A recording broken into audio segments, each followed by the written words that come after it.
Perfeito. Eu acho que o que mais me atraiu pro estoicismo, que eu achei mais interessante, foi justamente a praticidade mesmo, sabe? Porque um dos primeiros contatos que eu tive com o estoicismo e saber o que era foi com um dos criadores da TCC, Terapia Cognitivo Comportamental, que ele tava passando por um...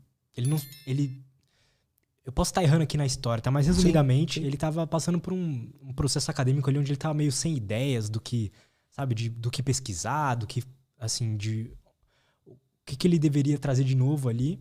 E no estoicismo, ele encontrou aquela ideia de que o que faz a gente sentir as coisas são as nossas percepções sobre aquelas coisas. E hoje isso é provavelmente a base da terapia que mais funciona hoje no mundo, que é a TCC, Terapia Cognitivo Comportamental, que tem mais artigos científicos sobre, que melhor funciona para ansiedade, para depressão e o caralho a quatro.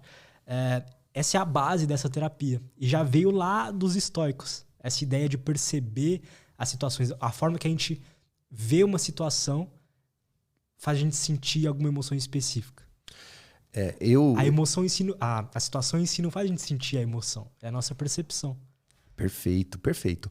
A terapia cognitivo-comportamental ela foi construída com um conceito filosófico que é muito utilizado no estoicismo. Inclusive, o David Robertson, que escreveu o Como Pensar como Imperador, né, que é um livro que ele fala... É bom esse livro? Muito bom esse livro. Eu tive a oportunidade de trocar algumas mensagens com ele também. Ele acompanha o canal, o Estoicismo Brasil, e está sempre inovando e trazendo bastante coisa da TCC, né, da Terapia Cognitivo-Comportamental. A base da Terapia Cognitivo-Comportamental é muito filosófica e principalmente estoica. É como se ela fosse construída com um alicerce de filosofia. Total. E o conceito estoico, que é muito importante e que a terapia cognitivo-comportamental traz com muita força, é o conceito que nós chamamos de dicotomia do controle, que foi muito bem definido pelo Epicteto, mas todos os filósofos estoicos têm a sua própria definição, mas que todas se complementam em, basicamente, dividir as coisas que estão sob o seu controle e as coisas que não estão sob o seu controle. Essa é uma base importante. Só esse conhecimento, se bem praticado, já traz uma mudança muito significativa na vida da pessoa. Em vários aspectos. Separar as coisas que estão sob o seu controle das coisas que não estão sob o seu controle é a primeira lição estoica que todo mundo deveria aprender. Por exemplo, o que está sob o seu controle? Basicamente, as suas escolhas, as suas ações, tudo que depende de você. Por exemplo, a opinião das outras pessoas. Isso está sob o seu controle? A gente está fazendo aqui um bate-papo, está falando de filosofia. Pode ter pessoas criticando, pode ter pessoas falando mal agora, nesse momento. Isso está sob o nosso controle? Não. Não está. E a maioria dos nossos sofrimentos está baseado nisso, em tentar controlar o incontrolável. É impossível eu controlar a opinião das outras pessoas. Tentar me estressar ou tentar controlar isso só vai me trazer sofrimento. Não vai me ajudar. Então, saber separar o que está sob o seu controle do que não está traz uma paz tremenda. Eu acho que esse é um conceito que, se bem trabalhado, resolve muitos problemas, muito sofrimento poderia ser evitado se a pessoa entendesse minimamente o conceito de dicotomia do controle. Isso que é legal do estoicismo, né? Uma afirmação lógica de que a gente só precisa se preocupar com o que está no nosso controle.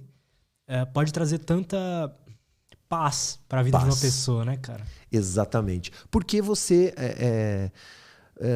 consegue fazer o seu melhor e o resultado é indiferente. Se você fizer o seu melhor, o resultado tem que ser indiferente. Porque tem coisas que não estão sob o nosso controle. Eu posso, por exemplo, estar trabalhando, ser um funcionário excelente numa empresa. Isso não vai garantir que o meu superior vai ver esse trabalho e vai me promover e eu vou receber um reconhecimento por isso. Isso não está sob o meu controle. Está sob o meu controle fazer um bom trabalho. Isso está sob o meu controle. É óbvio que você também pode escolher estar naquela empresa ou não estar. Se você identificar que você não é reconhecido, você pode também sair. Está sob o seu controle sair. Não... Exato. Agora, ficar sofrendo porque o seu superior não reconhece, não vê o seu trabalho, você pode agir com coragem, você pode conversar, você pode tentar buscar a justiça. Você Exato. pode usar a lógica ali, eu tô fazendo mais do que eu tô pedindo, não tem como aumentar um pouco aqui. Exato. Então, isso é possível. Você pode aplicar as virtudes nessa situação. Então, eu enxergo muito isso. Acho que boa parte do sofrimento está em tentar controlar o incontrolável. Então, por exemplo, a nossa saúde. Tem pessoas, e eu já passei por isso, inclusive, que eu tive muito medo de morrer. Eu tinha crises de pânico, eu já passei por isso já. Eu sei, quem está nos ouvindo, assistindo, é uma sensação terrível, é muito ruim. Mas, estudando a filosofia, estudando o estoicismo, eu consegui superar esse medo. Por quê? Sozinho. Com a filosofia. Quando você começa a estudar, começa a entender como as coisas funcionam, você começa a ver beleza nas coisas, por incrível que pareça. E você começa, e os estoicos são campeões em virar o pensamento. Um conceito que é importante, que me fez refletir muito sobre isso, é o conceito chamado de memento mori, que basicamente lembre-se que você vai morrer. Lembre-se todos os dias que você vai morrer. Mas pode parecer até um pouco fúnebre, né? Um pouco sombrio, né? Você todo dia pensar que você vai morrer. Mas não é bem isso que os estoicos queriam. O que os estoicos queriam era que você valorizasse a sua vida. Porque a gente pode morrer a qualquer momento. Não é garantido que a gente vai viver até os 73 anos, como os homens aqui no Brasil, estatisticamente, é para viver até 73 anos. Não é uma certeza que eu vou conseguir viver até 73 anos e nem que você vai viver até 73 anos. Sim. Ninguém pode dizer isso. Esse pode ser o último podcast que a pessoa está vendo na vida dela, por exemplo. Exatamente. Ontem pode ter sido a última vez que eu dei um beijo na minha noiva. As pessoas não pensam isso. Não dão valor. Então o estoico, ao mesmo tempo que ele quer que você lembre da sua mortalidade, ele quer que você mude o seu pensamento para dar importância para a vida. Lembre-se de viver, aproveite o seu dia, faça o seu dia ser produtivo. Ele não é mais um dia, ele pode ser o último. Então não deixe para amanhã. Isso é uma ferramenta poderosíssima para quem é procrastinador. Para quem gosta sempre de deixar as coisas para amanhã. O amanhã é incerto, a gente não sabe se vai ter amanhã. Isso não significa que a gente deva viver uma vida desregrada, uma vida sem medida. Pelo contrário, né, cara? Muito pelo contrário. Te traz uma responsabilidade. Poxa, eu tenho que fazer desse dia um dia muito produtivo. Eu tenho que fazer desse dia o meu melhor dia. O melhor que eu puder. Porque a perfeição também não é algo que os estoicos ficam martelando, mas o progresso. Porque para os estoicos a perfeição ela é da natureza. A natureza é perfeita. Inclusive divina para os estoicos. Mas para nós, seres humanos, o progresso é importante. Ser melhor hoje. Que hoje eu seja melhor do que eu fui ontem, do que eu fui anteontem, do que eu fui há anos atrás. Evoluir. Não ser perfeito.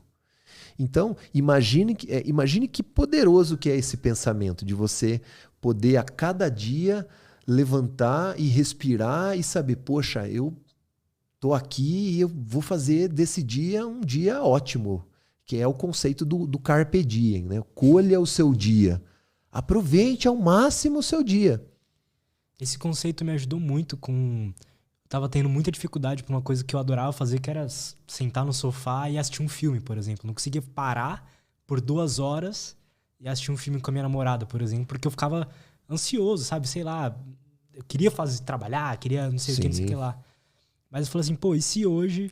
Toda vez que eu tô sentado e me dá essa ansiedade, assim, eu tô sentado lá com a minha namorada e falo assim, pô, e se hoje for o último filme que a gente vai ver junto? Entendeu? Pois é. Cara, é engraçado como na hora faz puff. Você já fica mais calmo e fala assim, deixa eu aproveitar esse momento. Exato. Aí que tá a praticidade da filosofia. É isso que tem feito do estoicismo uma filosofia que vem crescendo a cada dia, cada vez mais se fala de estoicismo. É atual, né, cara? É atual. É uma filosofia que tem aí 2.600 anos, mas ela é totalmente aplicável nos dias de hoje. Ela tem uma força muito grande. Então, quando a gente fala de filosofia estoica, a gente fala exatamente disso. Ele te ajudou nessa ação. É um pensamento que vai te ajudar a agir melhor. É